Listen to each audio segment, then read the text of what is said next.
Bonjour tout le monde, j'espère que vous allez bien. Aujourd'hui, on va tester un nouveau format que je pourrai publier régulièrement le mercredi si ça vous plaît. Je parle de faire un classement des plus belles voitures. Alors il y en a tellement qu'une segmentation stricte par période et par type devra être faite.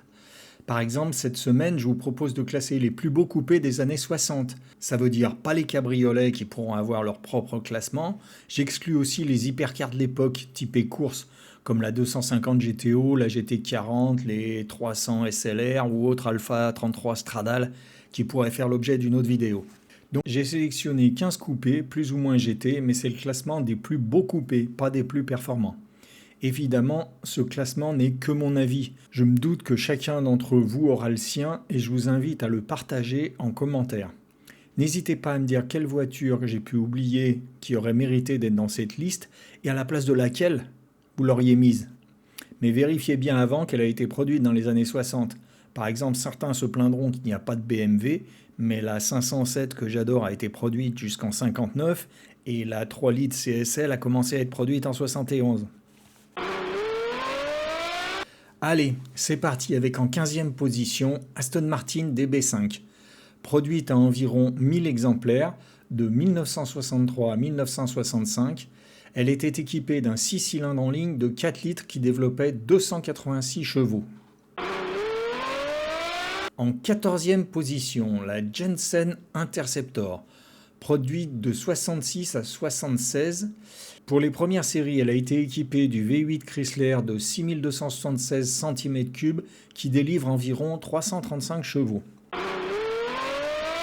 En 13e position, la Maserati Mistral. Produite de 63 à 77 à environ 1000 exemplaires, elle était équipée d'un 6 cylindres en ligne de 4 litres qui développait 255 chevaux. En 12e position, j'ai pris la Fiat Dino Coupé. Produite de 67 à 72 à peu près 8000 exemplaires, il y a eu deux versions en 2 litres et 2 litres 4 qui proposaient chacune un V6 qui développait de 160 à 180 chevaux. En 11e position, la Toyota 2000 GT que j'ai toujours beaucoup aimée, produite de 67 à 70 à seulement 351 exemplaires. Elle était équipée d'un 6 cylindres en ligne de 2 litres qui développait 150 chevaux.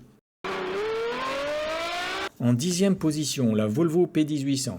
Celle-là, je l'adore. Elle a été produite de 61 à 73 à environ 38 000 exemplaires hors break de chasse. Elle est équipée d'un 4 cylindres de 1800 puis 2000 cm3 qui développait de 100 à 120 chevaux. En 9e position, la Porsche 911, la première version, la 901, produite de 64 à 73 à environ 90 000 exemplaires. Elle a été équipée de divers moteurs, tous des flat 6, de 2 litres à 2 litres 7, qui développaient de 110 à 210 chevaux. En 8e position, la Chevrolet Corvette C2 Stingray, produite de 63 à 67 à environ 118 000 exemplaires. Rien que pour le coupé, elle a été équipée de différents moteurs de 5 litres 4 à 7 litres, aussi bien des small blocks que des big blocks. Pour ceux qui ne connaissent pas la différence, il y a un article dédié dans la rubrique Tech et Méca de mon site cultureauto.fr. En 7e position, l'Alpine A110, produite de 62 à 77 à 7600 exemplaires. Elle a été équipée de moteurs de 1000 à 1800 cm3, de 60 à 200 chevaux. En 6e position, la De Tomaso Mangusta, pour laquelle j'ai un faible. Très belle voiture, produite de 67 à 70 à 402 exemplaires seulement. Elle a été équipée pour les USA d'un 5 litres Ford qui développait 220 chevaux et en Europe d'un 4 litres 7 Ford aussi de 305 chevaux. Ceci s'explique par les normes anti-pollution déjà en vigueur aux États-Unis à cette époque. En 5e position, la Jaguar Type E. Certains vont râler de la trouver que en 5e place. Mais désolé, la version coupée me séduit moins que le cabriolet.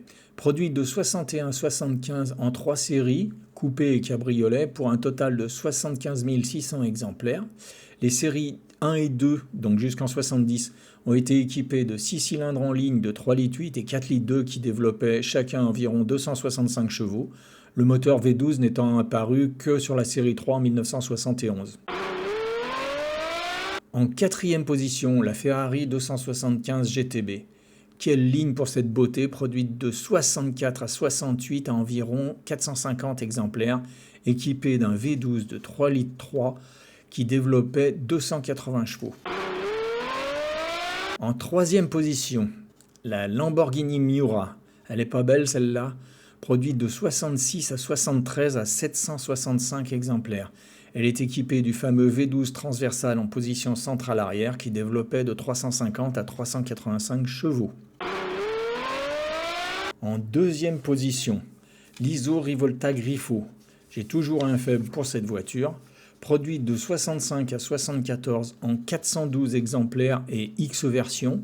On va parler ici de la première, l'A3L, équipée du V8 Chevrolet 5,3 litres de la Corvette qui développait en Europe de 300 à 355 chevaux.